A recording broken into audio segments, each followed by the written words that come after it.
Hey guys, so quick video. If your Keurig Slim is not turning on, this is something I found on Reddit what you can try to do. So what you can try to do, unplug it and then plug it back in. While there are not going to be lights are on, hold 8 and 12 for 5 seconds. And now the desktop light will be solid and not blinking, which means it's actually in descale mode. Run 12 oz pours into the cup over and over with water if you already wasted all your solutions like me while it was blinking descale but not truly in descale mode.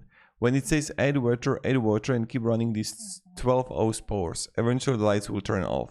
So this is something I found on Reddit. Maybe it's going to help to fix the issue for you. I hope it does. And that's pretty much it. So thank you very much and have a great day and goodbye.